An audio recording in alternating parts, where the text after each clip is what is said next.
Good evening all my dear student. जैसा कि आप सब जानते हैं हमारी लाइव क्लासेज की जो श्रृंखला चल रही थी, जो सीरीज चल रही थी, उन लाइव क्लासेज के दौरान हम एक प्रश्नावली नंबर 1 से शुरू किया था वैदिक मैथमेटिक्स से, और प्रत्येक लाइव क्लास में हमने पूरे एक चैप्टर को कवर किया है और अब तक हमने पूरे 9 चैप्टर कवर कर लिए मॉर्निंग वाले वीडियो को मिलाकर। आज अपने इस वीडियो लेक्चर में हम ये देखने वाले हैं आरबीएससी क्लास 10 जो चैप्टर नंबर भी 10, नाम है बिंदुपथ यानी लोकस। सबसे पहले हम आज ये बात करेंगे कि ये जो चैप्टर है वो कितने नंबर का है, कितने इसमें प्रश्न पूछे जाते हैं और कौन कौन से ऐसे प्रश्न है जो बहुत ही महत्वपूर्ण है, जो 1 नंबर के लिए कौन सा प्रश्न पूछा जा सकता है, 3 नंबर के लिए कौन सा प्रश्न पूछा जा सकता है। सभी प्रश्नों पर बहुत ही अच्छी प्रकार से चर्चा करने वाले हैं। वेरी इंपॉर्टेंट क्वेश्चन जो लेकर आए हैं आपके लिए, बहुत ही अच्छा वीडियो होने वाला है, तो वीडियो को शुरू से लेकर लास्ट तक जरूर देखिए। उसी के साथ अपने सभी दोस्तों में इस वीडियो को शेयर करें। अब देखिए ये वाला जो चैप्टर है उसका जो अंक भार है, इसका जो वेटेज है, इसके जो मार्क्स है वो कुछ इस प्रकार से डिवाइड रहते हैं। अंक भार बराबर 1 + 3 बराबर 4, यानी कि इस चैप्टर में से 2 प्रश्न पूछे जाते हैं। एक प्रश्न तो 1 नंबर का पूछा जाता है और दूसरा जो प्रश्न है वो 3 नंबर का, यानी टोटल 4 नंबर का ये पूरा चैप्टर हो गया। बहुत ही शानदार चैप्टर है, ज्यादा लेंथी चैप्टर नहीं है, परंतु जितना भी प्रश्न है लॉजिक बेस्ड क्वेश्चन है, लैंग्वेज वाले क्वेश्चन है। क्वेश्चनों पर देखिए किस प्रकार के प्रश्न जो हमारे पूछे जाएंगे। सबसे पहले हम उन प्रश्नों की बात करेंगे जो प्रश्न हमारे 1 नंबर के पूछे जा सकते हैं। कौन से क्वेश्चन? हम पहले उन प्रश्नों की बात करते हैं जो हमारे 1 मार्क्स क्वेश्चन होते हैं। 1 नंबर के अंदर कौन कौन से प्रश्न पूछे जा सकते हैं हमारे पास में इस चैप्टर में से, उनकी बात करते हैं। 1 मार्क्स क्वेश्चन, 1 नंबर के कौन कौन से प्रश्न हैं जो हमें पूछे जा सकते हैं। तो देखिए पहला प्रश्न, छोटे छोटे बिंदुओं से हम शुरुआत करेंगे और 1 नंबर के अंदर जितने प्रकार के प्रश्न पूछे जा सकते हैं उन सभी प्रश्नों पे अच्छी प्रकार से चर्चा करने वाले हैं। काफी लोग हमारे साथ जुड़ चुके हैं, जितने भी लोग हमारे साथ जुड़े हुए हैं उनको एक बार फिर से गुड मॉर्निंग। आप सबका बहुत बहुत धन्यवाद। आप सभी ने हमारे पीछे वाले 8 जो लाइव क्लासेज हुई है उन सबको भरपूर प्यार दिया, आपका बहुत बहुत धन्यवाद। अब देखिए आशा है कि आज का ये वीडियो पहले वाले क्लासेज भी आगे आप ज़्यादा प्रमोट करने वाले हैं, उसको ज़्यादा इसको चाहने वाले हैं। मैं बात करता हूँ 1 नंबर वाले प्रश्नों की। उनमें पहला प्रश्न ऐसा है कि समतल में लुढ़कने वाले वृत्त के केंद्र का बिंदुपथ क्या होगा। प्रश्न इस प्रकार से पूछ लिया जाए कि, प्रश्न लिख रहा हूं मैं यहां पर, एक बार देखिए कि समतल में लुढ़कने वाले, तब तक आप इसका आंसर अगर आपको आता है तो कमेंट सेक्शन में लिखकर बता सकते हैं। समतल में लुढ़कने वाले वृत्त के केंद्र का बिंदुपथ, समतल में लुढ़कने वाले वृत्त के केंद्र का बिंदुपथ क्या होगा, ये हमारा पहले प्रकार का प्रश्न है। देखिए इसको अच्छी प्रकार से डायग्राम की सहायता से समझते हैं। मेरे पास में ये कोई समतल है, यहाँ इसमें ये कोई जो वृत्त है वो यहाँ इसमें लुढ़क रहा है, या मैं मान लूं कि एक समतल में जो एक गेंद है या एक फुटबॉल है, कोई भी एक है, वो यहाँ पर एक लुढ़क रही है। यहाँ मैं मान लेता हूँ उसका सेंटर पॉइंट है। ये कुछ सेकेंड्स बाद, कुछ क्षण बाद ये यहाँ पर आ जाती है, मान लिया तो ये इसका सेंटर पॉइंट, कुछ सेकंड बाद ये यहाँ आ जाती है, ये और यहाँ आ जाती है। क्या बोला था? लुढ़क रहा है, यानी आगे की ओर आगे सरक रहा है। तो ये इसका जो सेंटर है वो इस प्रकार से हो रहा था। जैसे जैसे ये आगे बढ़ता जाएगा तो ये हमारा देखिए ये जो सेंटर है, सेंटर में क्या कोई चेंज हुआ है क्या इसका आगे पीछे जाने से, गेंद अगर आगे जा रही है पीछे जा रही है, ये वृत्त जो है आगे जा रहा है पीछे जा रहा है, ऐसा हो रहा है क्या कि इसकी साइज तो कम ज्यादा हो नहीं रही है। तो इसका जो केंद्र है, जिसका जो सेंटर पॉइंट है वो तो एकदम एक ही सीध में रहेगा। तो ये वाली लाइन और ये वाली जो लाइन है वो दोनों एक दूसरे के समांतर होती है। इसलिए समतल में लुढ़कने वाले वृत्त के केंद्र का जो बिंदुपथ है वह क्या होती है? वह होता है कि समतल के समांतर एक रेखा, समतल के समांतर एक रेखा, समांतर एक लाइन होती है यहां पर। ये हमारा पहला हो गया। दूसरा, एक एक नंबर में कितने प्रश्न कौन कौन से प्रश्न पूछे जाते हैं, सभी प्रश्नों पर अच्छी प्रकार से चर्चा करेंगे। दूसरा प्रश्न जो है मैं थ्योरम से रिलेटेड लेता हूं। हमारी जो थ्योरम है उसी से संबंधित है। इस प्रकार का है कि किन्हीं दो बिंदुओं से समान दूरी पर स्थित बिंदु का बिंदुपथ बताइए फटाफट से कमेंट बॉक्स में लिखकर।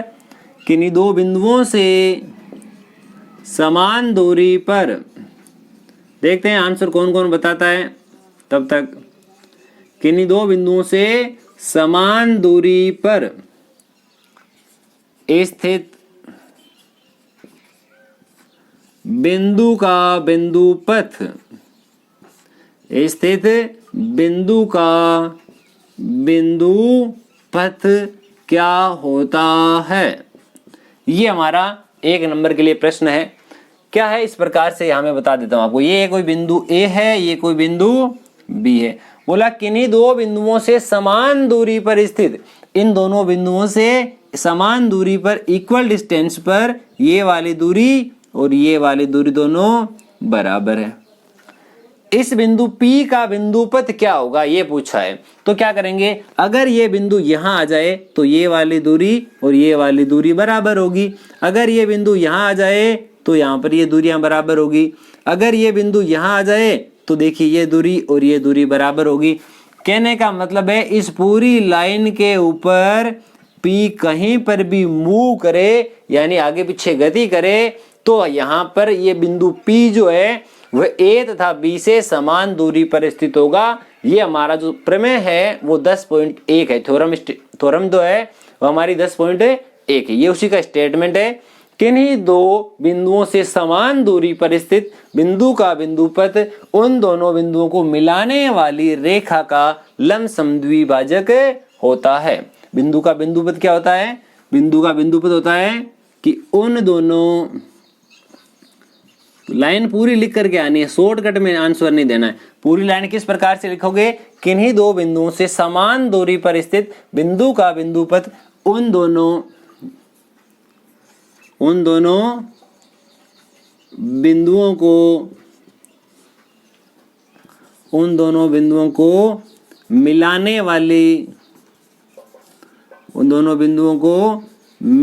वाली रेखा का लंब समद्विभाजक होता है, या ऐसा लिख दो कि लंब अर्धक होता है, परपेंडिकुलर बाइसेक्टर होता है। ये हमारा दूसरा प्रश्न भी यहाँ कंप्लीट होता है।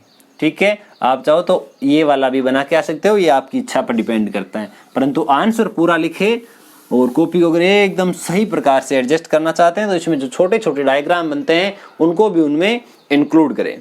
अब मैं इसे आगे वाली जो स्टेटमेंट है उसी के आधार पर क्वेश्चन बना के देता हूं आपको। जो हमारी प्रमेय है 10.2, वो किन्हीं दो प्रतिच्छेदी रेखाओं से समान दूरी पर स्थित बिंदु का बिंदुपथ क्या होता है। किन्हीं दो प्रतिच्छेदी रेखाओं, प्रतिच्छेदी रेखाएं यानी कि कौन सी लाइन है जो एक दूसरे को कहीं ना कहीं एक दूसरे को इंटरसेक्ट करती है, प्रतिच्छेद करती है। किन्हीं दो प्रतिच्छेदी रेखाओं से समान दूरी पर, किन्हीं दो प्रतिच्छेदी रेखाओं से समान दूरी पर स्थित बिंदु का बिंदुपथ, स्थित बिंदु का बिंदुपथ। हमें पूछ लिया अगर कोई दो लाइनें एक दूसरे को किसी बिंदु पर प्रतिच्छेद करती है, ये इस प्रकार से दो लाइनें थी, ये बिंदु O पर एक दूसरे को प्रतिच्छेद करती है, तो इन दोनों लाइनों से सदैव समान दूरी पर स्थित बिंदु का बिंदुपथ क्या होगा। बिंदुपथ है वो देखिए हमें ऐसा लिखना है, पूरा आंसर किस प्रकार से लिख करके आएंगे हम किन्हीं दो प्रतिच्छेदी रेखाओं से समान दूरी पर स्थित बिंदु का बिंदुपथ उन दोनों प्रतिच्छेदी रेखाओं द्वारा बनने वाले कोण की समद्विभाजक रेखा होती है। क्या बोला? किन्हीं दो प्रतिच्छेदी रेखाओं से समान दूरी पर स्थित बिंदु का बिंदुपथ क्या होगा कि उन दोनों रेखाओं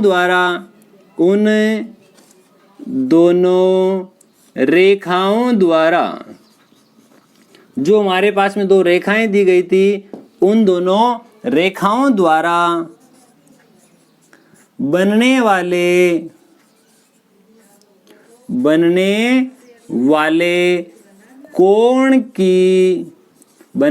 कोण की समद्विभाजक रेखा होती है। बनने वाले कोण की अर्धक रेखा होती है, समद्विभाजक रेखा होती है। ये हमने लिख दिया। इस प्रकार से हम इसका आंसर लिख करके आना है। अब हम इससे आगे वाला जो प्रश्न है उस पे बात करते हैं कि 1 नंबर में और कैसा प्रश्न पूछा जा सकता है।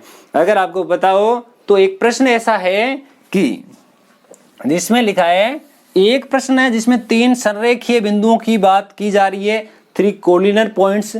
तो यहाँ क्वेश्चन इस प्रकार से बनेगा कि 3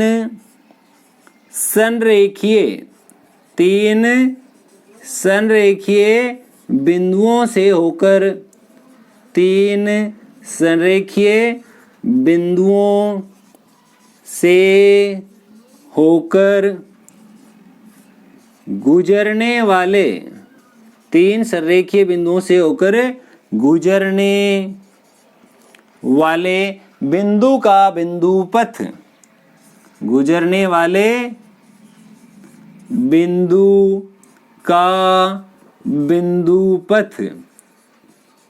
गुजरने वाले बिंदु का बिंदुपथ पूछा है। अब देखिए, अगर ये पूछा है कि 3 संरेखीय बिंदुओं से होकर गुजरने वाले बिंदु का बिंदुपथ, या फिर आपको ऐसा पूछा जा सकता है कि 3 संरेखीय बिंदुओं से होकर गुजरने वाले, ऐसा प्रश्न पूछा जाता है, गुजरने वाले वृत्तों की संख्या बताइए। 3 अगर संरेखीय बिंदु है, 3 कोलिनर पॉइंट्स है, उन तीनों संरेखीय बिंदुओं से होकर गुजरने वाले वृत्त कितने हो सकते हैं, कितने वृत्त उनसे खींचे जा सकते हैं, उनकी संख्या बताइए। संरेखीय यानी एक ही रेखा पर स्थित होने चाहिए। इन 3 बिंदुओं से होकर कोई वृत्त गुजर सकता है क्या? इनसे वृत्त होकर गुजर तब सकता है जब कोई वृत्त ऐसा हो। अब तक हमने ऐसा कोई वृत्त नहीं देखा, इसलिए हम कह देंगे कि 3 संरेखीय बिंदुओं से होकर गुजरने वाले वृत्तों की संख्या 0 है। कितनी है? 0, 0 है। ये हमारा हो जाएगा। यही क्वेश्चन तब सही हो जाता जब हमें दे दिया जाता कि 3 असंरेखीय बिंदुओं से होकर गुजरने वाले वृत्तों की संख्या बताइए। असंरेखीय मतलब कहीं पर भी हो सकते हैं, ये ऐसा हो सकता है 1, 2 और ये 3। तब हम ऐसा कह सकते थे कि 3 असंरेखीय बिंदुओं से होकर गुजरने वाले वृत्तों की संख्या 1 है।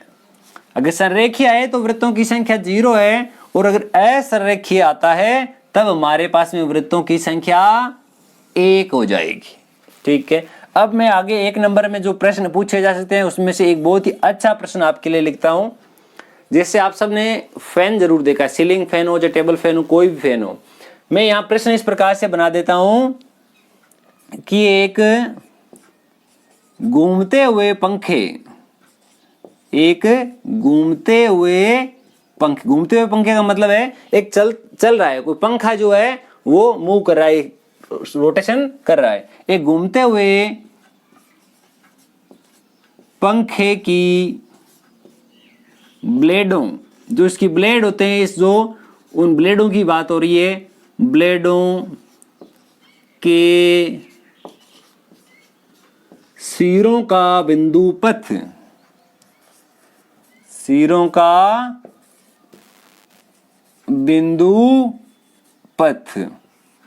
क्या होता है? प्रश्न एक बार और अच्छी प्रकार से समझिएगा। प्रश्न कुछ ऐसा लिखा हुआ है, एक पंखा जो है वो घूम रहा है। जैसे यहां हम इस प्रकार छोटा सा आपको बताने के लिए, समझाने के लिए, देखिए ये मान लिया वो पंखे का बीच वाला पार्ट है, और यहाँ पर मैं मान लेता हूँ कि हमारे पास में ये वाला ऐसा कुछ डायग्राम कैसा भी बन सकता है। डायग्राम पे फोकस ना करें, हम केवल समझने की बात कर रहे हैं, ठीक है। केवल और केवल हम समझने के लिए ऐसा कुछ बना रहे हैं। डायग्राम कैसा भी बन सकता है, हम पेंटर नहीं है। देखिएगा, ये मैं कोई पंखा बना रहा हूं यहाँ पर एक छोटा सा। वैसे भी गर्मी की सीजन चल रही है, पंखे काम ही आते रहते हैं।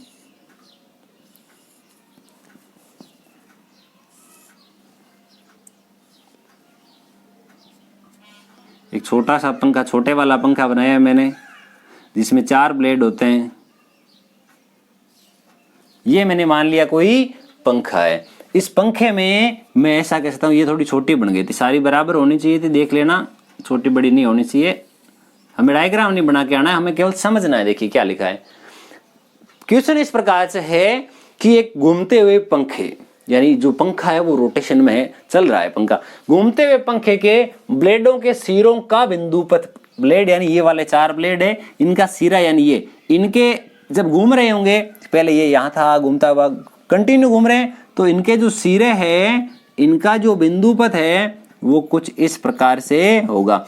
क्या यहाँ जहां पर मैं डॉट डॉट के हिसाब से कुछ बना रहा हूं, क्या वहां पर ये जो पंखे के सिरे हैं वहां पर रोटेशन करेंगे?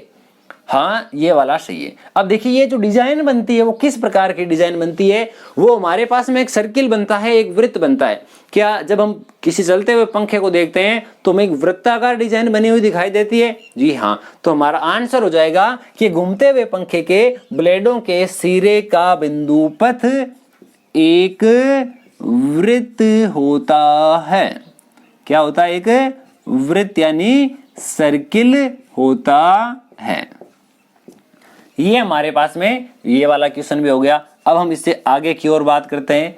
अब मैं आगे वाला प्रश्न ऐसा लिख देता हूं, आप सबको पता ही है कि घड़ी के पेंडुलम के सिरे का बिंदु पथ। आप इसका आंसर लिखिए फटाफट से, जिसको भी आंसर आता है वो साथ ही साथ उसको कमेंट बॉक्स में उसका आंसर लेकर बताता रहे। घड़ी के पेंडुलम के सिरे का बिंदु पथ, घड़ी के पेंडुलम के सिरे का बिंदु पथ बताइए। घड़ी के पेंडुलम के सिरे का बिंदु पथ क्या होगा वो हमें बताना है। हम मान ले कोई भी छोटी सी घड़ी बनाते हैं। देखिए ये मान लिया यहां पर कोई एक घड़ी होगी। इस घड़ी में यहां एक छोटा सा पेंडुलम भी बनाएंगे यहां नीचे की ओर। जो पेंडुलम है वो कुछ इस प्रकार का है, ये वाला। यहां पर एक छोटा सा कुछ इस प्रकार से होता है। अब मैं मान लेता हूं कि मेरे पास में ये जो घड़ी थी वो कुछ इस प्रकार की है। यहां से देखिए ये वाली और ये वाली, मेरे पास में जो घड़ी की बाउंड्री है वो कुछ ऐसी बनाई हुई है, ठीक है। यहां ऐसा कुछ बनाया हुआ होगा, ये वाला मान लेते हैं। कुछ कैसी भी घड़ी होगी, यहां पर इसके अंदर नंबर डिनोट किए जाते हैं और ये इसके सुई बना देते हैं। यहाँ कुछ समय हुआ है, कुछ बजे होंगे, कुछ भी टाइम हो सकता है इसके अंदर, 12:15 के आसपास हुआ है समय। अब देखिए क्वेश्चन क्या पूछा गया है, घड़ी के पेंडुलम के सिरे का बिंदु पथ ज्ञात कीजिए। पेंडुलम ये रहा, इसका सिरा यानी इसकी नोक की बात हो रही है। अगर ये इधर आएगा तो क्या ऐसा बनेगा? क्या जब ये यहां इस जगह स्थित होगा तो यहीं बनेगा। यहां इधर ऊपर से ऊपर कितना जा सकता है? ये वाला देखिए यहां ऐसा बाहर नहीं जाएगा, ठीक है। यहां थोड़ा बाहर जा रहा है, घड़ी से बाहर नहीं जाता है वो। देखिए अब इसका जो सिरा है, इसकी जो नोक है वो इस प्रकार से एक डिजाइन बनाती है, ये वाली। ये एक ऐसी डिजाइन बनती है, इस डिजाइन का नाम बताना है हमें। जहां इसकी नोक घूमती रहती है उसका हमें बिंदु पथ बताना। जैसे ये मेरे पास मार्कर है, मुझे पूछा ये यहां रख दिया, अब ये इसकी बिंदु पथ बताइए। तो इसकी जो नोक जहां जहां पर घूम रही है वह इसका बिंदु पथ हो जाएगा। तो हमारा आंसर क्या होगा? घड़ी के पेंडुलम के सिरे का बिंदु पथ ये क्या होता है? यह होता है कि वृत्त का एक चाप होता है। वृत्त का एक चाप होता है, आर्क ऑफ ए सर्किल। ये हमारे पास एक चाप हो गया। अब हम इससे भी आगे वाले प्रश्न की बात करते हैं, किस प्रकार का और हमें प्रश्न पूछा जा सकता है 1 नंबर में। इतने हमारे प्रश्न हो चुके हैं। अब हम आगे बढ़ते हैं। देखिए आगे वाला जो प्रश्न है हमें किस प्रकार से पूछा जा सकता है, देख लेते हैं। कोई प्रश्न हमें छूटना नहीं चाहिए। पहला प्रश्न हमने देख लिया था। अब बात करते हैं कि हमारा जो, एक ध्यान रखिएगा, आपको मैं 2-3 काम दे रहा हूं, 3 वर्ड लिख रहा हूं मैं आपके लिए, वो आपको डेफिनेशन एकदम कंफर्म कर लेनी है। ठीक है, किस किस को डेफिनेशन आती है, चाहे तो आप डेफिनेशन कमेंट बॉक्स में भी लिख सकते हैं। कमेंट बॉक्स में लिखने वाली पहली आपके लिए डेफिनेशन में आपको पूछ रहा हूं, परिकेंद्र। परिकेंद्र होता क्या है, उसके अलावा अंतः केंद्र क्या होता है, 2 चीजें। तीसरा है हमारे पास में लंब केंद्र। इन तीनों की डेफिनेशन जो है वो हमें एकदम परफेक्ट रूप में याद होनी चाहिए। इन तीनों के डेफिनेशन के अकॉर्डिंग भी आपको कोई क्वेश्चन पुटअप किया जा सकता है। जैसे कि प्रश्न ऐसा पूछ लिया जाए कि वृत्त के या किसी त्रिभुज के तीनों शीर्षों से समान दूरी पर स्थित बिंदु का बिंदु पथ ज्ञात करो, या ऐसा पूछा जा सकता है। देखिए मैं आपको 2 क्वेश्चन बता रहा हूं, उनका आंसर आपको कमेंट बॉक्स में लिख करके बताना है। देखते हैं आप में से कितने जने जो है उसका आंसर बता पाते हैं। इन्हीं तीनों में से आंसर होगा, ये आपको मैं पहले बता देता हूं।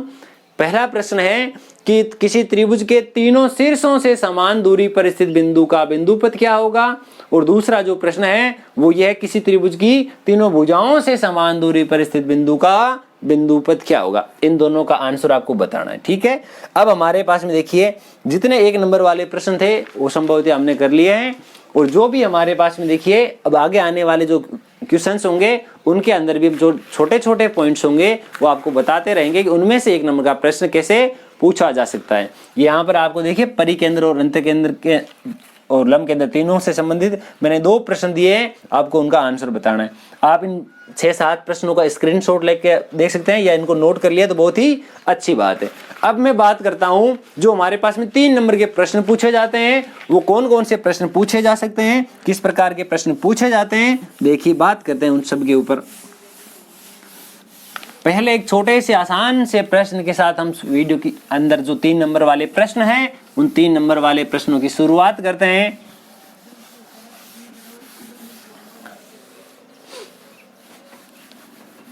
जितने भी लोग हमारे साथ जुड़े हुए हैं, जितने भी विद्यार्थी हमारे साथ जुड़े हुए हैं, उन सब का बहुत बहुत आभार।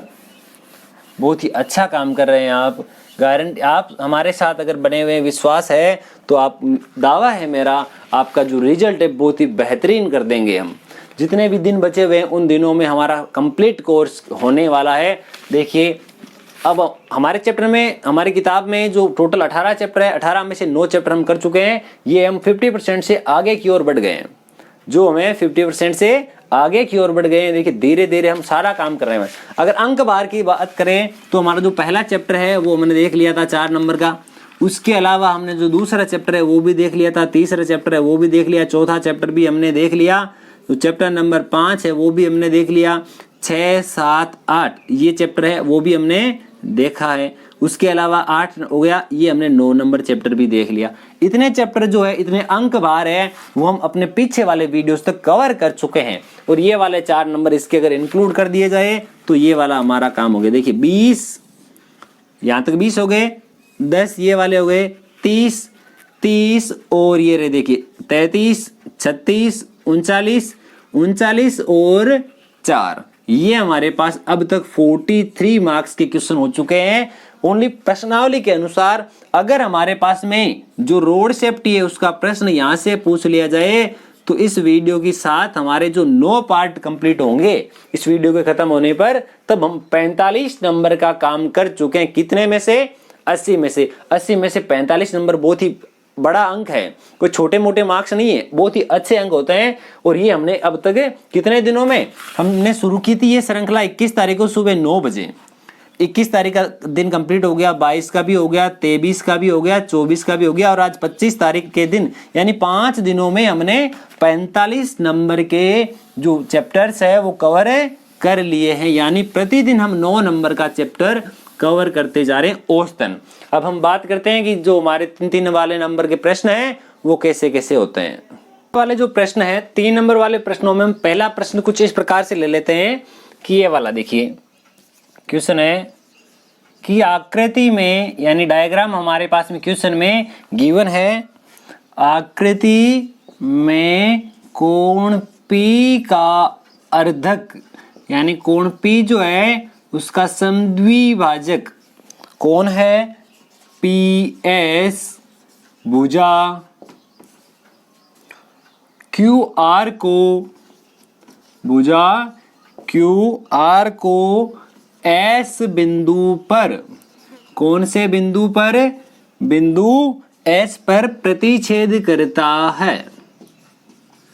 प्रश्न में लिखा हुआ है कि जो आकृति है उस आकृति में P का अर्धक QR को बिंदु S पर प्रतिच्छेद करता है। उसी के साथ में दिया हुआ है कि SN परपेंडिकुलर है PQ तथा, और हमारे पास में दिया हुआ जो SM है वह परपेंडिकुलर है PR। ये खींचे गए हैं, ये वाले खींचे गए हैं। हमें ये सिद्ध करना है, सिद्ध कीजिए कि, यानी कि टू प्रूव। हमें ये बताना है कि SN तथा SM जो दोनों हैं वह बराबर है। आकृति हमारे पास में किस प्रकार की दी हुई है वो भी हम यहाँ दर्शाते हैं, देखिएगा। ये हमारे पास में कोई एक त्रिभुज है, त्रिभुज का नाम है PQR। हमें क्या बोला हुआ है कि जो P है, कौन सा P, उसका जो अर्धक है वो हमारे पास में ये वाला इस प्रकार का दिया हुआ है, और कौन से बिंदु पर स्पर्श करता है, S पर। ये हमें दे दिया। और हमें क्या बोला हुआ है कि एक S से इसके ऊपर लंब डाला गया, ये वाला यहाँ तक N, और एक ये इधर की ओर M। ये हमारे पास में इतना क्वेश्चन में गिवन है। ये यहाँ पर 90 डिग्री का कोण बनाया गया है, और ये भी हमारे पास यहाँ 90 डिग्री का कोण बनाया हुआ है। तो देखिए, इसको हल करते समय सबसे पहले हम ये लिखेंगे कि दिया गया है, यानी कि गिवन। हमें इस प्रश्न में ऐसी कौन कौन सी सामग्री दी हुई है जिसका प्रयोग हम इस प्रश्न को हल करते समय करते हैं। देखिए, सबसे पहले हम ये लिखेंगे त्रिभुज PQR में, कौन से त्रिभुज में, त्रिभुज PQR में कोण P का अर्धक, कोण P जो है का अर्धक PS भुजा QR को S पर प्रतिच्छेद करता है। कौन से बिंदु पर, बिंदु S पर प्रतिच्छेद करता है। यहां तक हमने लिख दिया। नेक्स्ट हमें यह दिया हुआ है कि SN जो है वो परपेंडिकुलर है PQ पर, तथा SM जो है वो परपेंडिकुलर है PR पर। इतना हमें प्रश्न में और दिया गया है। उसके बाद में नेक्स्ट स्टेप हमारी होनी चाहिए कि सिद्ध करना है। क्या प्रूफ करना है वो उसकी बात करते हैं। हमें यह प्रूफ करना है कि SN तथा SM जो है वह दोनों बराबर होने चाहिए। ये वाला हमें प्रूफ करना है। अब हम बात करते हैं इससे आगे वाले स्टेप की, यानी उत्पत्ति की। प्रूफ में हम क्या लिखेंगे, सबसे पहला काम हमें पता है कि ये वाले 90 डिग्री के हैं तथा कोण 1 और कोण 2 बराबर है। कैसे पता चला कि कोण, या ऐसा लिख दूं, देखिए PS कोण P का अर्धक है। हमें क्या दिया हुआ है कि जो PS है वो कोण P का अर्धक है, इसलिए कोण 1 बराबर कोण नंबर 2। ये हमारे पास हो गई समीकरण नंबर 1। समीकरण 1 आ चुकी है। अब मैं दो त्रिभुज ले लेता हूं। कौन कौन से दो त्रिभुज है जिनको हमें दो सर्वांगसम सिद्ध करना है। तो ये वाले दो त्रिभुज है। त्रिभुजों के नाम कुछ इस प्रकार से है, PNS तथा त्रिभुज PMS। इन दोनों त्रिभुजों में पहली शर्त यह है कि सबसे पहले जो है वो PS बराबर PS, इसका जो रीजन है, इसका जो कारण है वो हमारे पास में है कि उभयनिष्ठ भुजा। कौन सी भुजा है? उभयनिष्ठ भुजा। इतना हो गया। दूसरी शर्त हमारे पास में यह है कि कोण नंबर 1 बराबर कोण नंबर 2।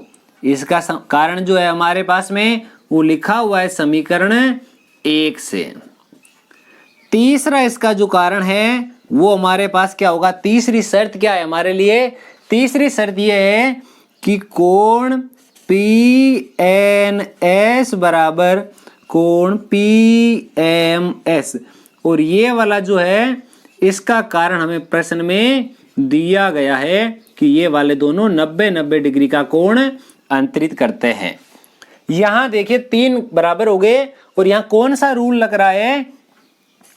यहां पर देखिए एक तो मेरे पास भुजा बराबर है, 2 मेरे पास कोण बराबर है, तो ASA नियम से ASA, इस नियम की सहायता से हम क्या बता सकते हैं? हम ये बता सकते हैं कि जो इसे नीचे लिखना है, ठीक है, मैं यहां ऊपर बना के आपको बताता हूं। देखिए PNS जो त्रिभुज है वह सर्वांगसम हो जाएगा। कौन से त्रिभुज के सर्वांगसम होगा? ये हो जाएगा कि त्रिभुज PMS। सर्वांगसम त्रिभुजों के संगत भाग समान होते हैं। क्या होता है कि सर्वांगसम त्रिभुजों के संगत भाग, सर्वांगसम त्रिभुजों के संगत भाग समान होते हैं। अगर सर्वांगसम त्रिभुजों के संगत भाग समान होते हैं तो हम ये कह सकते हैं कि जो हमारे पास SN है वो SM के बराबर है। SN बराबर SM, यही हमें प्रूफ करना था, और लास्ट में लिख देते हैं हैंस प्रूव्ड, यानी कि इति सिद्धम। ये हमारा जो प्रश्न है वो यही कंप्लीट होता है। अब हम उससे आगे वाले प्रश्न के ऊपर बात करते हैं कि और हमारे पास में किस प्रकार के प्रश्न पूछे जाते हैं। तो देखिए हमारा जो आगे वाला प्रश्न है वो किस प्रकार का है। आप हमारा ये क्वेश्चन जो है वो साथ साथ नोट डाउन भी कर सकते हैं। अगर आप नोट डाउन नहीं करना चाहते तो जैसे ही हमारा क्वेश्चन कंप्लीट होता है आप इसका स्क्रीनशॉट लेकर के भी अपने पास रख सकते हैं। तो देखिए हम आगे वाला जो प्रश्न है वो किस प्रकार का दिया हुआ है। आगे वाला वो कुछ इस प्रकार का होगा कि ये जो भी प्रश्न हुआ है आपको किस प्रकार का लगा, कमेंट सेक्शन में लिखकर इसका उत्तर साथ ही साथ बताते रहे। अब हम इससे आगे बढ़ते हैं। आगे वाला जो प्रश्न है वो हमारा किस प्रकार का है। हमें दिया हुआ है कि एक चतुर्भुज है। ये हमारी किताब का एक एग्जाम्पल है, जो हमारा चैप्टर है यानी जो एक्सरसाइज है हमारी 10.1, उससे ठीक पहले एक उदाहरण दिया हुआ है ऊपर की साइड में, वो उदाहरण ले रहे हैं हम। उदाहरण कुछ इस प्रकार का एक चतुर्भुज दिया हुआ है। क्वेश्चन में आपके लिए यहाँ लिख देता हूँ। देखिए क्वेश्चन कुछ इस प्रकार का है कि चतुर्भुज ABCD है। इस चतुर्भुज ABCD के कोण B व कोण C के अर्धक, इन दोनों के समद्विभाजक, इन दोनों के समद्विभाजक परस्पर बिंदु, इन दोनों के समद्विभाजक है वो परस्पर बिंदु P पर मिलते हैं। ये बिंदु P पर मिलते हैं, इतना हमने प्रश्न लिख दिया। उससे आगे हमारे पास में ये लिखा है सिद्ध कीजिए कि, क्या लिखा हुआ है कि सिद्ध कीजिए कि, दर्शाइए कि बिंदु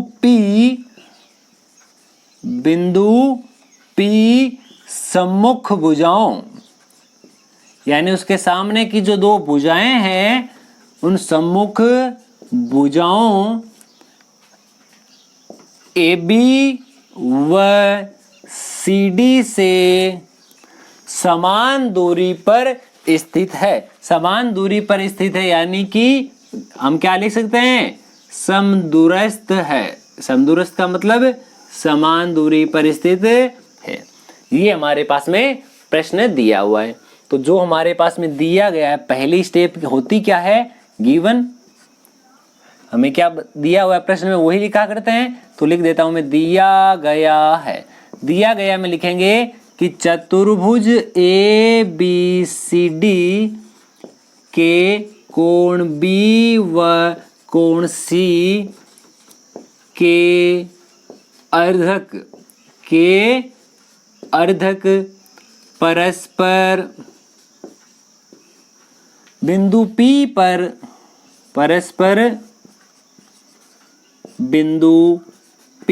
पर मिलते हैं। ये इतना हमें दिया हुआ है। अब देखिए, पहले मैं डायग्राम बना देता हूं। डायग्राम बनाने से हमें बहुत ही अच्छी प्रकार से ये समझ में आ जाएगा। यहां मैं एक चतुर्भुज बना देता हूं। ये मेरे पास में चतुर्भुज है। आप कैसा भी बना सकते हो, कंपल्सरी नहीं आप इसी प्रकार का बनाओ, आप ऐसा भी बना सकते थे। देखिए ये वाला, कोई भी बनाओ, चतुर्भुज होना चाहिए, भुजाएं 4 होनी चाहिए। मैं किसी एक भुजा को छोटा कर देता हूँ, किसी एक को बड़ा कर देते हैं, किसी ना किसी प्रकार से ये वाला मैं एक चतुर्भुज बना देता हूँ। ये वाला देखिए, ये मेरे पास में A है, यहाँ पर मेरे पास B है, यहाँ पर C है, यहाँ पर D है। इसमें ये दिया B और C के समद्विभाजक, इस B का जो समद्विभाजक है वो यहाँ पर हमारे पास में दिया हुआ है, ये वाला। ये C का समद्विभाजक है, ये रहा दिया हुआ। ये दोनों बिंदु P पर मिलते हैं। कहाँ मिलते हैं? बिंदु P पर। अगर ये समद्विभाजक है तो देखिए, अब मैं क्या लिखता हूँ, इसके बाद में मुझे लिखना है कि सिद्ध करना है। क्या करना है? सिद्ध करना है। हमें ये सिद्ध करना है कि सम्मुख भुजाओं से दूरी कौन सी, किसी बिंदु की दूरी क्या होती है किसी भुजा से, वह दूरी ये होती है उस बिंदु से उस भुजा पर डाला गया परपेंडिकुलर यानी लंब होता है। इसका नाम देता हूं M। यहाँ इसकी दूरी हो जाएगी N, ठीक है। और यहाँ एक में लंब डालता हूं, इसको रचना में लिख देंगे हम, और ये हो गया M N, और इसको नाम कुछ भी O दे देते हैं, ठीक है। नाम कुछ भी दे सकते हैं, कंपल्सरी नहीं कौन सा नाम हमें दे रहे हैं। सिद्ध हमें ये करना है कि क्या बराबर है, AB और CD से समान दूरी पर है, यानी कि P से लेकर के M तक की दूरी और P से लेकर के N तक की दूरी जो है वो इक्वल है, समान दूरी पर स्थित है। अब हमने रचना में क्या लिखा है वो भी हम लिख देते हैं। हमने ये वाला जो है P से M तक N तक O तक, ये 3 परपेंडिकुलर जो है हमने रचना में डाले थे, तो यहाँ मैं लिख देता हूँ। ये वाला लंब है, ये वाला भी लंब है, और ये वाला भी यहाँ परपेंडिकुलर यानी लंबवत है। रचना में ये लिखता हूँ कि PM perpendicular AB, PN perpendicular DC तथा PO परपेंडिकुलर BC खींचे। ये हमने रचना में काम किया है। रचना के बाद में काम होता है प्रूफ यानी उपपत्ति का। उपपत्ति में क्या लिखेंगे?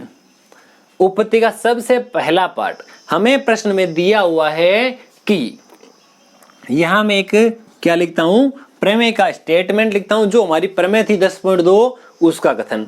क्या मैं ऐसा कह सकता हूं, यहां पर देखिए ये CB जो लाइन है, CB इधर से आ रही है AB, ये AB। क्या मैं ऐसा कह सकता हूं कि नहीं, 2 प्रतिच्छेदी रेखाएं जो बिंदु P पर, 2 रेखाएं जो बिंदु B पर प्रतिच्छेद करती है, और ये जो है इस कोण का समद्विभाजक है। अभी हमने 1 नंबर में हल भी किया था, क्या था, किन्हीं 2 प्रतिच्छेदी रेखाओं से समान दूरी पर स्थित बिंदु का बिंदुपथ उसका अर्धक होता है। इसी का अगर विलोम में लिखूं तो विलोम हमारा क्या हो जाएगा, किसी कोण की समद्विभाजक रेखा पर स्थित प्रत्येक बिंदु, यहां देखिए लिखता हूं पूरा एक बार स्टेटमेंट आपके लिए, किसी कोण की समद्विभाजक, किसी कोण की समद्विभाजक रेखा पर स्थित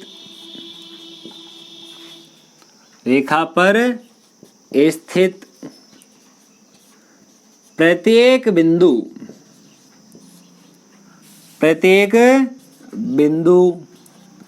कोण बनाने वाली कोण बनाने वाली दोनों रेखाओं, कोण बनाने वाली दोनों रेखाओं से समदूरस्थ होता है, समान दूरी पर स्थित होता है। अगर ये समान दूरी पर स्थित होता है तो देखिए कौन कौन सी जो दूरी है वो बराबर होगी। कोण बी का अर्धक, कोण बी का अर्धक, देखिए यहां लिख देता हूं बीपी कोण बी का अर्धक है। ये हमें पता है, प्रश्न में दिया हुआ था, गिवन। अगर ये ऐसा है तो मैं यहां से क्या कह सकता हूं कि ये देखिए यहां से ये वाली लाइन इन दोनों से समान दूरी पर होगी। इस बीसी से समान दूरी कौन सी है, PO, और यह PM। तो मैं यहां से कह सकता हूं कि PM बराबर PO, समीकरण नंबर 1। सिमिलरली यानी इसी प्रकार यही कंडीशन यहां लगेगी कि CP कोण C का समद्विभाजक है, CP कोण C का समद्विभाजक है या फिर अर्धक है। अगर ये इसका अर्धक है तो यहां से हम कह सकते हैं कि PN बराबर PO। ये हमारे पास आ गई समीकरण नंबर 2। ये हमारी समीकरण नंबर 1 है, ये हमारी समीकरण नंबर 2 है। समीकरण 1 तथा समीकरण 2 दोनों की सहायता से हम ऐसा कह सकते हैं कि दोनों की राइट हैंड साइड बराबर है, इसलिए दोनों की लेफ्ट हैंड साइड भी बराबर होगी। इसलिए नीचे हम लिखेंगे कि समीकरण 1 व समीकरण 2 से, कौन कौन सी समीकरण से, समीकरण 1 व समीकरण 2 से। इसकी लेफ्ट हैंड साइड मेरे पास में लिखी हुई है PM, दूसरे की लेफ्ट हैंड साइड मेरे पास में लिखी है PN। क्या यही वाली वैल्यू हमें सिद्ध करनी थी? हाँ, हमें यही वैल्यू सिद्ध करनी थी, इसलिए हैंस प्रूव्ड, इति सिद्धम, यही हमें सिद्ध करना था। ये वाला प्रश्न भी हमारे पास में यहाँ कंप्लीट होता है। अब हम इससे भी आगे बढ़ते हैं। ये क्वेश्चन आपको किस प्रकार का लगा कमेंट सेक्शन में लिखकर जरूर बताते रहे। साथ ही साथ जितने भी विद्यार्थी जुड़े हुए हैं उनका फिर से बहुत बहुत धन्यवाद। काफी विद्यार्थी है जो लगातार कमेंट किए जा रहे हैं, बहुत ही अच्छा काम कर रहे हैं। देखिए जितना आप सपोर्ट रख रहे हैं, जितना आप हमारे साथ जुड़े हुए हैं, जितना आपको विश्वास है, हम आपके विश्वास पर पूरा खरा उतरने का प्रयास कर रहे हैं। जितना आपका सपोर्ट रहेगा उतना हम आपके लिए बेहतर करने के लिए कोशिश करते रहेंगे। आशा है कि आपका हमारे द्वारा ये जो डाले गए प्रत्येक लाइव क्लासेज है आपके लिए बहुत ही अच्छे साबित हो रहे होंगे। अब हम आगे वाला जो प्रश्न है उसकी बात करते हैं। अब मैं बात करता हूँ, एक थ्योरम लेते हैं, तो थ्योरम किस प्रकार से सिद्ध की जाती है हमें थ्योरम भी देख करके जानिए। साथ ही साथ देखिए मैं एक थ्योरम लेता हूँ, बहुत ही अच्छी प्रमेय और इम्पोर्टेंट प्रमेय है। कौन सी प्रमेय है? प्रमेय लिखता हूँ, पहले मैं उसका कथन लिख देता हूँ। कथन मेरे पास में लिखा हुआ है कि कथन कुछ ऐसा है, त्रिभुज की किसी त्रिभुज की, प्रश्न कैसा लिखाएगा वो भी आपको बता देता हूं मैं पूरा। ऐसा लिखा आएगा, सिद्ध कीजिए कि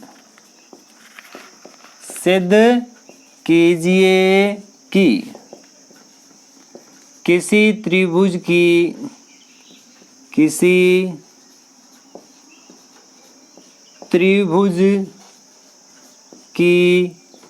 तीनों माध्यिकाएं, तीनों मेडियंस, तीनों माध्यिकाएं संगामी होती है, संगामी होती है तथा संगामी बिंदु, कौन सा बिंदु? संगामी बिंदु प्रत्येक माध्यिका संगामी बिंदु प्रत्येक माध्यिका को 2:1 में विभाजित करता है। कौन से अनुपात में विभाजित करता है? 2:1 में विभाजित करता है। ये हमारे पास प्रश्न है, प्रमेय का कथन लिखा हुआ है। बहुत ही इंपॉर्टेंट प्रमेय है, अच्छी प्रकार से इसको समझते हैं। इस प्रमेय में हमारे साथ में दो चीजें एक साथ पूछिए। कैसे? हमारे सामने लिखा हुआ है किसी सिद्ध कीजिए किसी त्रिभुज की तीनों माध्यिकाएं संगामी होती है। ये एक स्टेटमेंट हो गया। जैसे कि हमारे पास में स्टेटमेंट और भी है, सिद्ध कीजिए कि किसी त्रिभुज के तीनों शीर्ष लंब संगामी होते हैं। ये भी हमारे पास में प्रश्न लिखा हुआ है, उनको भी हम इसी प्रकार से सिद्ध करते हैं। हम ये पहले ये प्रूव करेंगे किसी त्रिभुज की तीनों माध्यिकाएं संगामी होती है। ठीक उसके बाद हम ये भी बताएंगे उसके जो माध्यिका का संगामी बिंदु है, जहां पर तीनों माध्यिकाएं एक दूसरे को मिलती है, वह बिंदु तीनों माध्यिकाओं को 2:1 के अनुपात में विभाजित करता है। ये प्रश्न परीक्षा की दृष्टि से बहुत ही इंपॉर्टेंट है। या तो ये प्रश्न खुद पूछ लिया जाता है बोर्ड एग्जाम में 3 नंबर का, अगर ये वाला नहीं पूछा जाए तो सेम इसी पर बेस्ड एक क्वेश्चन पूछ लिया जाता है, उसमें वैल्यू हमें पुटअप करनी है और दूसरी वैल्यू फाइंड आउट करनी है। तो ये प्रमेय करने के बाद हम क्वेश्चन भी डिस्कस करेंगे, तो पहले ये वाला कर लेते हैं। पहले मैं एक छोटा सा डायग्राम बना देता हूं। यहां मेरे पास में डायग्राम कुछ इस प्रकार का है। एक कोई त्रिभुज है जिसका नाम ABC है। यहां मैं लिखता रहता हूं, देखिए साथ ही साथ कि दिया गया है। हमें इस प्रश्न में ऐसा क्या दिया गया है वो देखते हैं। प्रश्न में ऐसा लिखा हुआ था कि एक त्रिभुज है और उस त्रिभुज में हमारे साथ में क्या लिखा हुआ है, देखिए त्रिभुज ABC में जब हम माध्यिका सिद्ध करते हैं, शीर्ष लंब सिद्ध करते हैं, जो भी हम कोणों के समद्विभाजक है, संगामी सिद्ध करते हैं, उन सभी में क्या करते हैं, कोई 2 मान लेते हैं। जैसे इसमें भी मैं मान लेता हूं कि मेरे पास में ये एक BE माध्यिका है और ये एक CE माध्यिका है। यह दोनों माध्यिकाएं जो है BE और CF, ये किसी एक बिंदु यानी बिंदु G पर प्रतिच्छेद करती है। क्या लिखा? त्रिभुज ABC में 2 माध्यिकाएं, 2 मेडियंस, ये 2 माध्यिकाएं बिंदु, 2 माध्यिकाओं का नाम भी लिख दो चाहे कोष्टक में, कौन कौन सी, BE व CF। यह बिंदु G पर प्रतिच्छेद करती है। कहां पर प्रतिच्छेद करती है? बिंदु G पर प्रतिच्छेद करती है। अगर ये बिंदु G पर प्रतिच्छेद करती है तो हमें क्या बताना है, हमें क्या सिद्ध करना है वो देखिएगा। यहां मैं लिखता हूं सिद्ध करना है, सिद्ध करना है। जो भी हमारे पास में सिद्ध करने वाला प्रश्न पूछा जाए, चाहे थ्योरम पूछा जाए, चाहे कोई भी प्रश्न पूछा जाए, उसको पूरा स्टेप बाय स्टेप हल करना है। स्टेप बाय स्टेप में कोई भी स्टेप हमें मिस नहीं करनी है, आगे पीछे भी नहीं लिखना है। पहले दिया गया लिखना है, उसके बाद में सिद्ध करना है, उसके बाद में अगर रचना हो तो रचना भी लिखनी है, उसके बाद में उत्पत्ति लिखनी है। सिद्ध हमें क्या करना है कि पहले तो हमें यह सिद्ध करना है कि त्रिभुज की, क्या सिद्ध करना है, त्रिभुज की तीनों माध्यिकाएं, त्रिभुज की तीनों माध्यिकाएं संगामी होती है, यानी एक ही बिंदु से होकर गुजरती है। पहला पॉइंट तो ये है। इसकी जगह आप दूसरी लाइन भी काम में ले सकते हो। कैसे? आप ऐसा कह सकते हो, सिद्ध कीजिए कि AD एक माध्यिका है। यहां पर ऐसा लिख दो इसकी जगह, चाहे AD एक माध्यिका। अगर AD एक माध्यिका हो गई तो हमारे पास में ऑलरेडी कैसा कह देंगे, AD अगर G से गुजरती है तो पहले वाली दोनों तो ऑलरेडी G से गुजरती है, तीनों ही एक ही बिंदु से होकर गुजरती है, इसलिए संगामी है। दूसरी चीज हमें यह सिद्ध करनी है कि संगामी बिंदु प्रत्येक माध्यिका को 2:1 में बांटता है। जैसे ये बिंदु G है, G से A तक का पार्ट AG, G से B तक का पार्ट BG। पहले मैं त्रिभुज के तीनों शीर्षों की साइड लिख रहा हूं, ठीक है, CG। अब देखिए ये जो माध्यिकाएं हैं, एजी के अलावा दूसरा पार्ट मेरे पास में बच गया जी डी, इसके लिए जी ई, इसके लिए जी एफ। ये सब के सब जो है वो 2:1 में होने चाहिए। ये हमें सिद्ध करना है। अब मुझे लिखना है उपपत्ति, सॉरी उससे पहले रचना, कंस्ट्रक्शन भी इसमें कुछ करनी है। रचना में क्या लिखना है? रचना कुछ ऐसे करनी है कि जितना हमारे पास जो एडी जो है, एडी को आगे बढ़ा देते हैं। कहां तक आगे बढ़ाएंगे? यहां मैंने मान लिया A B C D E F G तक है, यहां एच तक आगे बढ़ा दिया। लिखिए, देखिए किस प्रकार से मैंने आगे बढ़ाया है। एडी जो है, एडी को एच तक इस प्रकार आगे बढ़ाते हैं।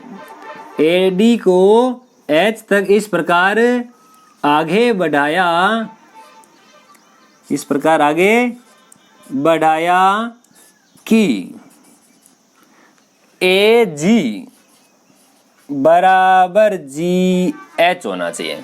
ये वाला जो पार्ट है ए से लेकर जी तक, उतना ही जी से लेकर के एच तक होना चाहिए। ये हमारी रचना है। और रचना में हमने क्या काम किया? रचना में हमने ये काम किया कि बी को एच से मिलाया तथा साथ ही साथ सी को भी एच से मिलाया। क्या किया? बी एच व सी एच को ज्वाइन किया, इनको मिला दिया। ये हमारे रचना तक काम कंप्लीट हुआ। अब हम रचना से ठीक आगे वाला जो स्टेप होता है वो होता है उपपत्ति। उपपत्ति पे आ जाते हैं। अब हम उपपत्ति पे चर्चा करेंगे। अब देखिए, जितना हमने लिखा है वो लगभग सारा मैटर जो है वो प्रश्न के दिए गए अनुसार था।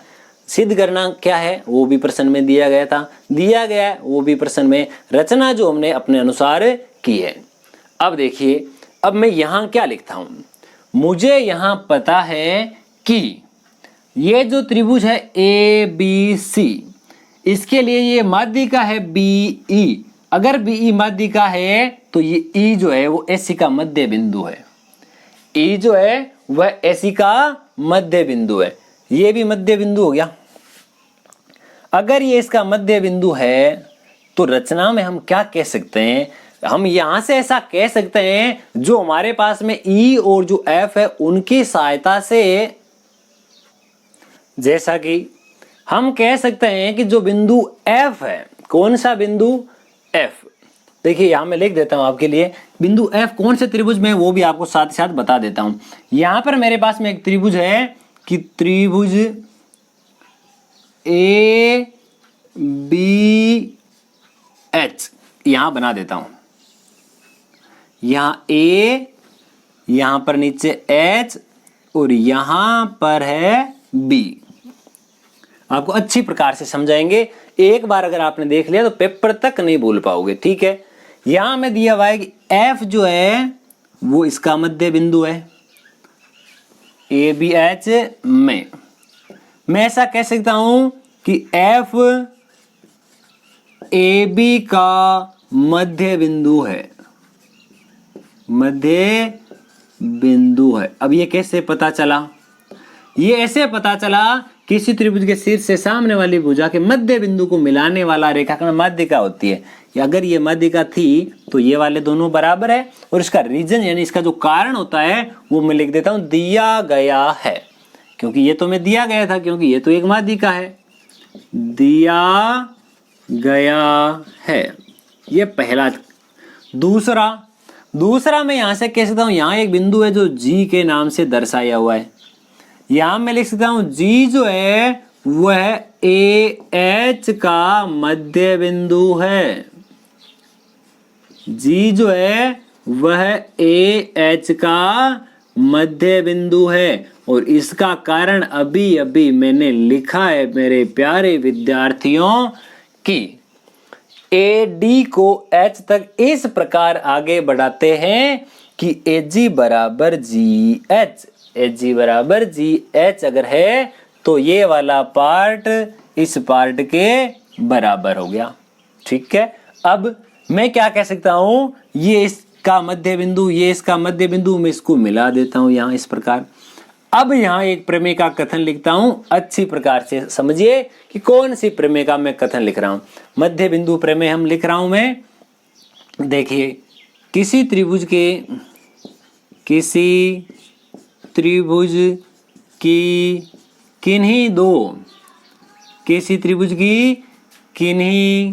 दो भुजाओं, किसी त्रिभुज की किन्हीं दो भुजाओं के मध्य बिंदु, किन्हीं दो भुजाओं के मध्य बिंदु अर्थात मिड पॉइंट, मध्य बिंदु को मिलाने वाली रेखा,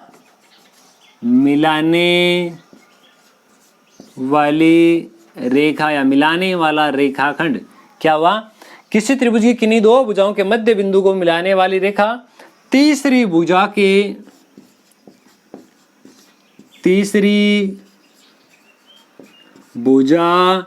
के समांतर तथा उसकी आधी होती है। मेरे पास केवल समांतर काम आ रहा है तो मैं केवल समांतर लिख रहा हूं यहां पर, ठीक है। आप दोनों लिख सकते, कोई दिक्कत नहीं है।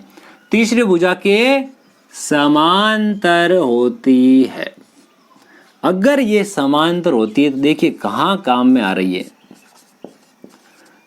देखिए एफ जी यह समांतर है बी एच के। ये हमने यहां इस लाइन की सहायता से लिखा है। अगर एफ जी बी एच के समांतर है तो देखिए, यदि एफ जी बी एच के समांतर है तो इसी लाइन की सहायता से मैं ऐसा कह सकता हूं, क्या? दिस इंप्लाइज एफ जी को आगे बढ़ाने पर ये तो एफ सी लिख सकते हैं, इसको सी जी लिख सकते हैं। यानी ये पूरी जो लाइन है वो इस लाइन के समांतर होनी चाहिए। यहां मैं कह देता हूं कि मेरे पास सी जी या जी सी जो है वह समांतर है किसके? बी एच के। ये हमारे पास में समीकरण, अब तक कोई समीकरण नहीं है, ये पहली समीकरण आ गई। इतना काम हमने कर दिया। अब सेम इसी प्रकार का एक डायग्राम मेरे पास में और बनता है। यहां पर देखिए, यहां H लिखा गया है, यहां A लिखा गया है और यहां C लिखा हुआ है।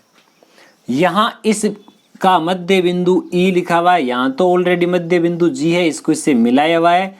ये बराबर है इसके, ये बराबर है इसके। किसी त्रिभुज की किन्हीं दो भुजाओं के मध्य बिंदु को मिलाने वाला रेखाखंड तीसरी भुजा के समांतर होता है। तो इस त्रिभुज में भी यहां मैं लिख देता हूं कि इसी प्रकार, यानी कि सिमिलरली। इसी प्रकार हम क्या कह सकते हैं कि हमारे साथ में जो जी ई है, जी से ई तक की जो दूरी है वह समांतर है एच सी के। आशा करते हैं आपको बहुत ही अच्छे प्रकार से समझ में आने वाला है। ये हम इसमें क्वेश्चन में अलग से ड्रॉ भी यानी बना भी सकते हैं, नहीं बनाए तो कंपलसरी नहीं। अगर बनाते हैं तो कॉपी चेक करने वाले बहुत ही बढ़िया इसका इफेक्ट पड़ता है। तो देखिए हम इसको एक बार के लिए इरेज कर देते हैं। अब हम आगे बढ़ते हैं।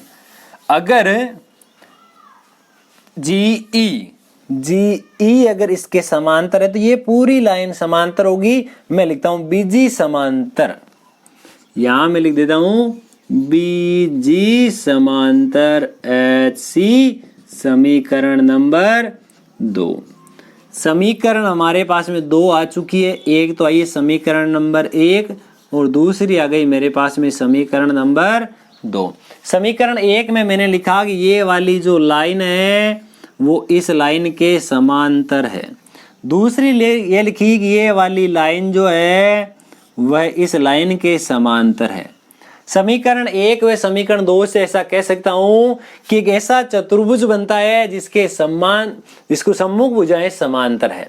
यह समीकरण 1 व समीकरण 2 से क्या हो जाएगा कि चतुर्भुज बी एच सी जी, कौन सा? बी एच सी जी, ये वाला बी एच सी जी एक समांतर यानी पैरेललोग्राम चतुर्भुज है, समांतर चतुर्भुज है। यहां तक हमने ऐसा काम लिख दिया। अब देखिए ये वाला चतुर्भुज हमने समांतर चतुर्भुज बना दिया।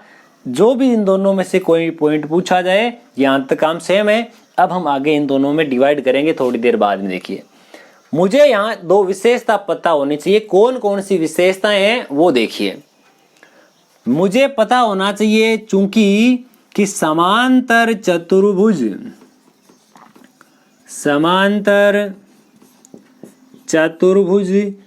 के विकर्ण परस्पर लंब समद्विभाजक क्या होते हैं? लंब समद्विभाजक होते हैं। यानी कि समांतर चतुर्भुज के जो दोनों विकर्ण हैं वो एक दूसरे के ऊपर लंबवत भी होते हैं और एक दूसरे को समद्विभाजित भी करते हैं। अगर पहली बात मैं इतनी सी लेता हूं, अगर ये समद्विभाजक है तो BD और CD बराबर है, BD बराबर CD है। कौन कौन से बराबर आ गए? BD और CD बराबर। दूसरी चीज कौन सी? एक इसके साथ ये भी चीज काम में आ रही है कि GD बराबर DH, GD बराबर DH, इतना हमने लिख दिया और ये वाला हम यहाँ ऐसे। अब देखिए मुझे क्या बताना था? पहली चीज कि माध्यिकाएं संगामी होती है। अगर ये वाली भुजा इस भुजा के बराबर आ गई तो DBC का मध्य बिंदु है। इस लाइन की सहायता से D जो है वह BC का मध्य बिंदु है। अगर DBC का मध्य बिंदु है इसलिए AD एक माध्यिका है। AD जो है वह एक माध्यिका है। अगर AD एक माध्यिका है तो हमें एक लाइन लिखनी है यहां पर। कौन सी लाइन? ये लिख देना, अतः त्रिभुज की तीनों माध्यिकाएं संगामी होती है इति सिद्धम। पहला पॉइंट हमारा कंप्लीट हो गया। अब दूसरा पॉइंट देखिए किस प्रकार से होता है। दूसरे पॉइंट में ज्यादा दिक्कत नहीं है, केवल यहाँ एक लाइन का चेंज होता है। यहाँ तक तो दोनों में सेम है। यहाँ ये वाली लाइन अगर लिखे तब हम ये पहला वाला पॉइंट सिद्ध कर देते हैं। अब मैं दूसरे वाले की बात करता हूं। मैंने रचना में अभी लिखा था कि जितना AG है वो बराबर है मेरे पास में GH के।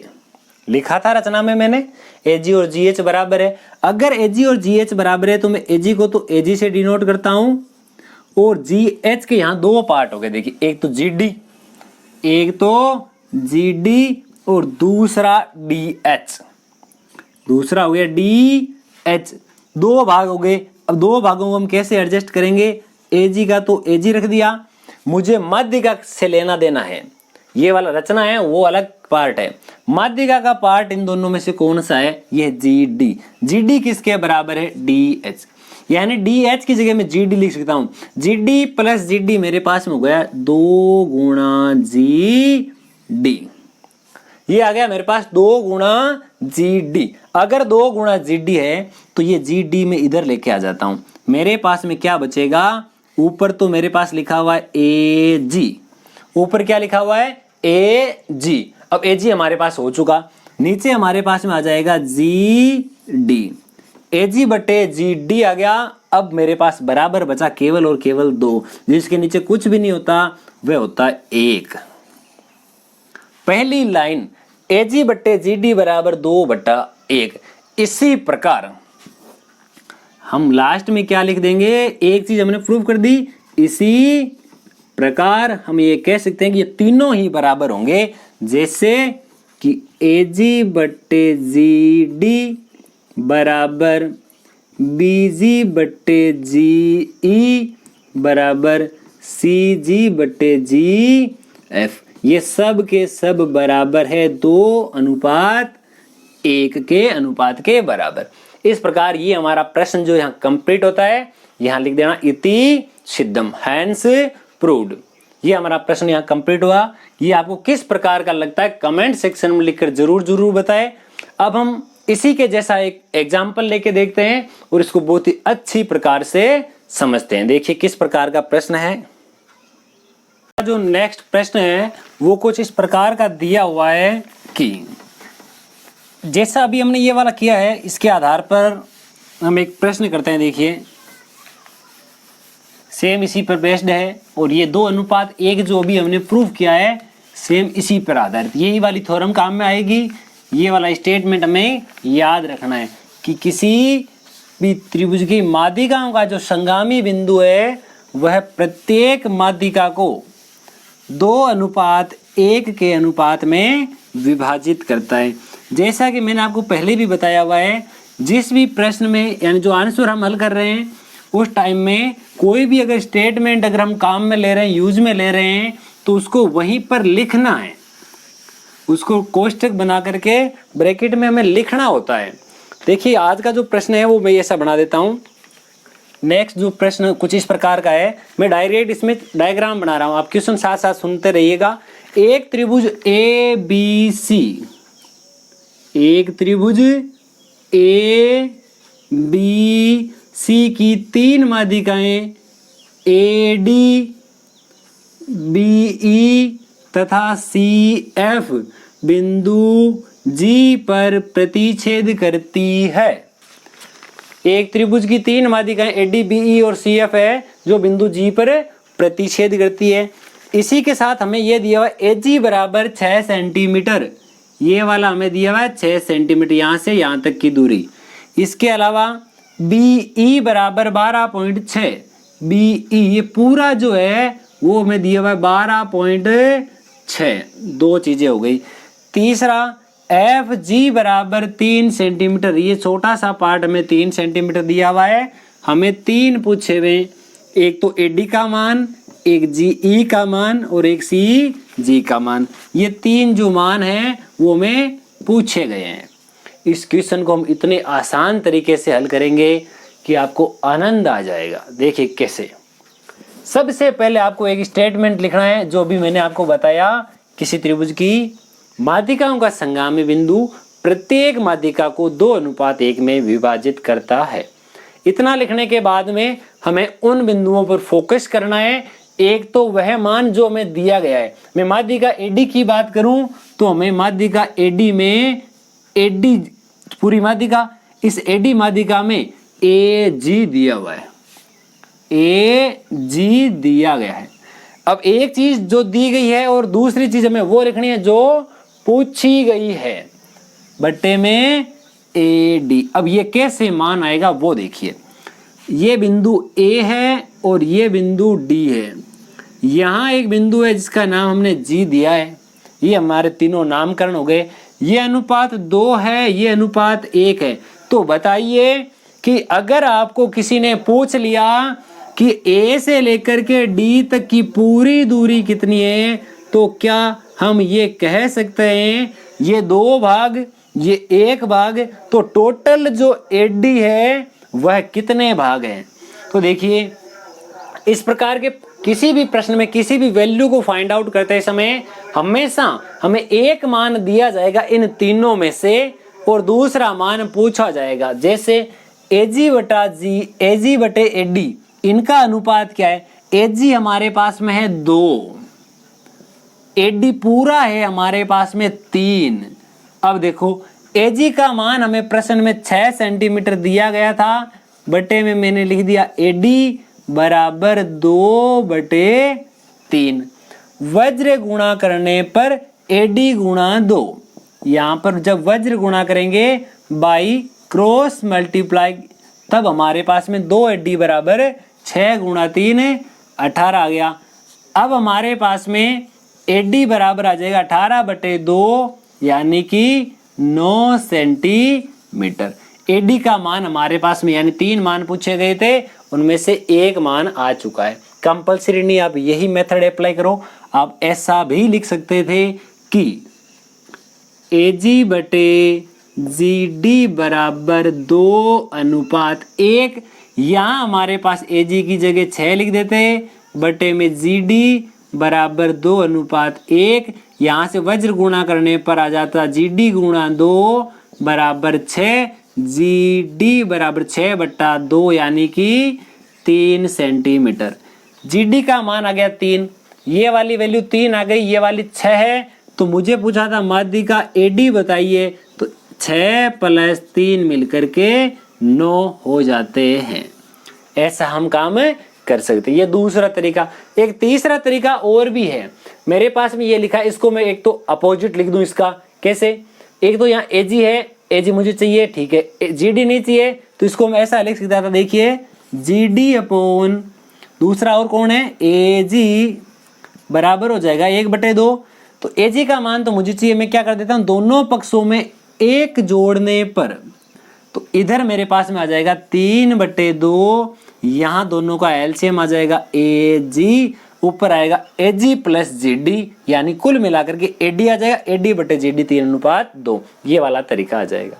तीनों में से जो तरीका आपको सही लगे, सुटेबल लगे, उस तरीके से हमें हल करना है। हमारे पास 3 मान पूछे गए थे, तीनों मानों में से हमने एक मान बता दिया, बाकी बच गए 2 मान। अब जीई की ओर चलते हैं। जीई हमें क्या दिया हुआ है, एक तो जीई ये तो पूछा है, अब देखो दिया हुआ क्या है, जीई आता है बीई का पार्ट है, ये रहा बीई। जीई जो है वो छोटे वाला पार्ट यानी 1 वाला पार्ट है, बीई हमारे पास 3 वाला है, 1:3 हो गया। तो जीई हमारे पास में पूछा गया है, तो जीई अपने स्थान पर, बीई हमारे पास में 12.6 दिया हुआ है, बराबर 1/3। ये यहाँ भाग में है, उधर जाएगा तो गुणा में हो जाएगा, तो जीई बराबर 12.6 और भाग में हमारे पास 3। जब इसमें इसका भाग लगाया जाएगा तो आ जाएगा 4.2 सेंटीमीटर। ये हमारे पास से कोई भी मान दिया गया हो और एक मान पूछा गया हो, इसमें हमारे पास ये 3 दिया हुआ है, ये पूछा है, ये 3 1/3 है तो 2/6 हो जाएगा, ये हो गया 6 सेंटीमीटर। कोई भी हमारे पास में इस प्रकार का प्रश्न हो, हमें इसी प्रकार से हल करना है। हम इससे आगे वाले प्रश्न पे चर्चा करते हैं, किस प्रकार का आगे वाला जो नेक्स्ट क्वेश्चन है वो हमारे पास में गिवन है। तो देखिएगा आगे वाला जो प्रश्न है, उससे पहले आपको एक बात बता देते हैं कि आपके किताब में जो थ्योरम है, 2 थ्योरम आपको होमवर्क के लिए काम करना है। कौन सा?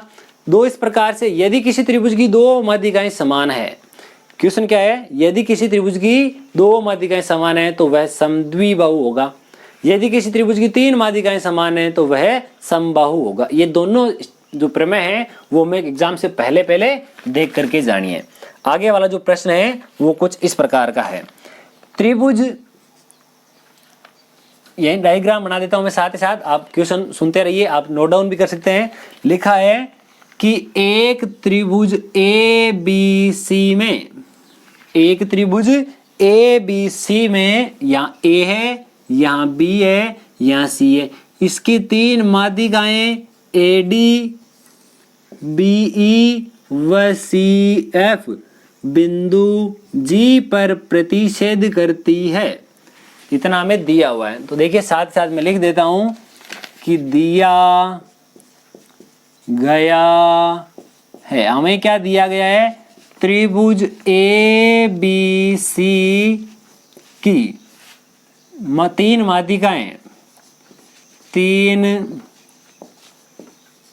माध्यिकाएं, कौन कौन सी माध्यिकाएं दी हुई है, ए डी, बी ई व C F, A D B E व सी एफ बिंदु जी पर प्रतिच्छेद करती है। इतना हमें प्रश्न में गिवन है, प्रश्न में दिया गया ये वाला तो सारा का सारा। उसके बाद में नेक्स्ट स्टेप हमारी कौन सी रहेगी कि सिद्ध करना है। हमें क्या सिद्ध करना है, हमें सिद्ध करने के लिए प्रश्न में दिया हुआ है 4 गुणा A D plus B E plus C F, यानी कि तीनों माध्यिकाओं के योगफल का 4 गुणा बराबर है, सॉरी बड़ा है, ग्रेटर देन है 3 गुणा त्रिभुज की तीनों भुजाएं a b plus b c plus a c. ये हमें प्रूफ करना है। बहुत ही शानदार प्रश्न, वेरी वेरी इंपॉर्टेंट प्रश्न एग्जाम की दृष्टि से हम हल करते हैं। सिद्ध करना है कि माध्यिकाओं के योगफल का 4 गुना ज्यादा होता है किससे? त्रिभुज की भुजाओं के योगफल के 3 गुना से। ये हमें सिद्ध करना है। अब मैं बात करता हूं किसकी। हमारे पास हम डायरेक्ट क्या लिखनी है? उत्पत्ति। उत्पत्ति लिखेंगे या इसमें रचना भी लिखनी है? क्या रचना लिखनी है? देखिए, जब हम इसमें उत्पत्ति करेंगे डायरेक्ट, उत्पत्ति के दौरान क्या करेंगे? उत्पत्ति में एक लाइन हमें लिखनी है, किसी भी त्रिभुज की किन्हीं 2 भुजाओं का योग त्रिभुज की तीसरी भुजा से अधिक होता है। किसी भी त्रिभुज की, यहां देखिए मैं उत्पत्ति स्टार्ट करता हूं। उत्पत्ति की पहली लाइन है कि चुंकी का निशान लगा देना पहले, ये ब्रैकेट में बंद कर देते हैं। किसी त्रिभुज की किन्हीं 2 भुजाओं का योग, किसी त्रिभुज की किन्हीं 2 भुजाओं का योग त्रिभुज की तीसरी भुजा, किसी त्रिभुज की किन्हीं 2 भुजाओं का योग किसी त्रिभुज की तीसरी भुजा के या तीसरी भुजा से अधिक होता है। किसी त्रिभुज की 2 भुजाओं का योग जो है वो त्रिभुज की तीसरी भुजा से अधिक होता है। कैसे होता है उसकी बात भी देखते हैं। मैं यहाँ एक छोटे से त्रिभुज पे चर्चा करता हूं। यहाँ त्रिभुज बी जी सी, ये वाला त्रिभुज है। कौन सा त्रिभुज है? बी जी सी। त्रिभुज बी जी सी में, त्रिभुज बी जी सी में हम लिखेंगे कि 2 भुजाएं यानी कि बीजी प्लस सीजी 2 भुजाएं, इनका योग तीसरी भुजा यानी बीसी से ज्यादा होना चाहिए। ठीक है, अब यहां पर मेरे पास वापस स्टेटमेंट लिखना है, वो वाला कौन सा? किसी त्रिभुज की माध्यिकाओं का संगामी बिंदु प्रत्येक माध्यिका को 2:1 में बांटता है। इसलिए यहां देखो बीजी बटे बीई, इसका मान क्या होता है? इसका मान ये होता है, बीजी होता है 2 भाग और बीई होता है 3 भाग। बीई यहां मेरे पास भाग में है, इसको मैं आगे ले जाऊं तो मैं यहां ऐसा ले सकता हूं, यानी कि मेरा जो बीजी पार्ट है, बीजी जो है वो 2/3 है किसका? बीई का। इसकी जगह मैं ले सकता हूं 2/3 बीई। सेम इसी प्रकार से मेरा जो सीजी पार्ट है वो 2/3 है सी एफ का। 2/3 है किसका? सी एफ का, ग्रेटर देन बी सी। इतना हमारे पास काम हो चुका। ये आ गया समीकरण नंबर 1। 1 नंबर समीकरण आ गई। सेम इसी प्रकार अब ये वाला मेथड और कौन से में करते हैं? मेरे पास में एक त्रिभुज और है, कौन सा? ए जी सी में अप्लाई करते हैं यही वाली वैल्यू।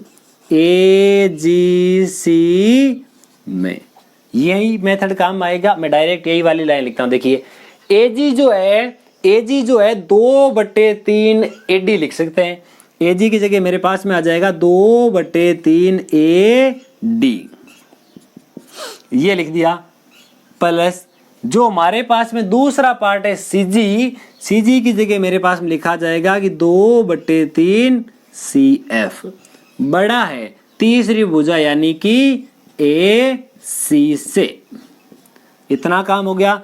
सेम यही मेथड हमारे पास एक त्रिभुज और भी बनता है, ए जी बी। ये अजीब जो त्रिभुज है वो कौन सा है? जो हमारे पास में ये वाला ए जी बी। देखिए कैसा, ए जी जो है वो 2/3 एडी है, इसकी जगह मैं लिख देता हूं 2/3 एडी। प्लस जो हमारे पास बीजी है, कितना बीजी है वो भी देख लेते हैं, 2/3 बीई है। ये बड़ा है, किससे बड़ा है? तीसरी भुजा यानी ए बी से बड़ा है। ये हमारे पास 3 समीकरणें आ चुकी है यहां तक। अब हम क्या करते हैं, मुझे इन सब का योगफल चाहिए, इन सब का सम चाहिए, इनका योगफल चाहिए।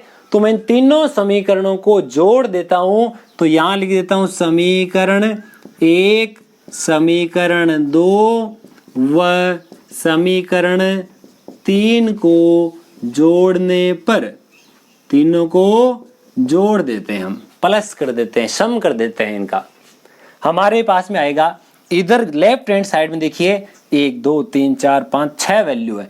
इन 6 में मेरे पास 2/3 है, तो मैं एक काम तो यहाँ डायरेक्ट कर देता हूं कि मेरे पास 2/3 सब के अंदर से कॉमन आ जाएगा। ठीक है, अब यहाँ बचेगा BE, यहाँ बचेगा 2/3 सब का कॉमन आने के बाद में यहाँ बचेगा CF, ये लिखा CF प्लस यहाँ मेरे पास AD और CF, यहाँ मेरे पास लिखा AD प्लस CF, दो समीकरण।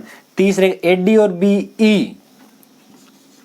AD प्लस BE, इतना हमने लिख दिया, इतना हमने लिख दिया।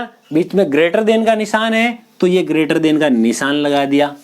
इधर है AB, BC और AC, इधर क्या लिखा हुआ है AB, BC और AC, AB plus BC plus AC, ये कोष्टक बंद। अब जो मेरे पास में ये पूरी लाइन है, इसके बाहर लिखा हुआ है 2/3 कोष्टक। BE कितनी बार है 2 बार, AD कितनी बार 2 बार, CF कितनी बार 2 बार, प्रत्येक 2 बार है, तो यहां लिख देता हूं 2 गुणा AD, 2 गुणा BE, 2 गुणा CF। बड़ा है यानी ग्रेटर देन है किससे, AB plus BC plus AC से, AB plus BC plus AC से। अब इन सब में से मेरे पास 2 और कॉमन आ रहा है, 2 को और कॉमन ले लेता हूं। जैसे मेरे पास 2 कॉमन आ जाएगा तो 2 और ये 2 मिलकर के 4 हो जाएंगे। यहां मेरे पास अंदर बचेगा AD plus BE plus CF, बड़ा है किससे, ये 3 है, इसको उधर भेज देता हूं। यहां पर मेरे पास आ जाएगा 3 गुणा AB plus BC plus AC। ये हमारा जो प्रश्न है वो कंप्लीट होता है, और लास्ट में क्या लिखना होता है, इति सिद्धम, हैंस प्रूव्ड, यही हमें सिद्ध करना था। ये हमारा प्रश्न कंप्लीट हुआ। इसी प्रश्न के साथ अब एक आपके लिए लास्ट क्वेश्चन जो है होमवर्क के रूप में, कौन सा प्रश्न है, प्रश्न में आपको बोल देता हूं कि त्रिभुज ABC का लंब के अंदर जो है वह H है, AH, BH व CH के मध्य बिंदु क्रम से X, Y, Z है, तो सिद्ध कीजिए कि जो H है वो X, Y, Z का लंब केंद्र है। आज इसी प्रश्न के साथ इस वीडियो की समाप्ति करते हैं। आशा करते हैं कि आज का ये वीडियो आपके लिए बहुत ही फायदेमंद साबित होने वाला है। ये वीडियो की श्रृंखला आपको पूरी किस प्रकार की लगती है ये बताएं। अब आगे आने वाले वीडियो में हम देखेंगे जो मॉर्निंग टाइम में कल सुबह 9 बजे मिलेगा हमारे पास में, वह चैप्टर है चैप्टर नंबर 11। चैप्टर नंबर 11 बहुत ही इंपॉर्टेंट चैप्टर है, पूरे 6 नंबर का प्रश्न यहाँ से पूछा जाता है।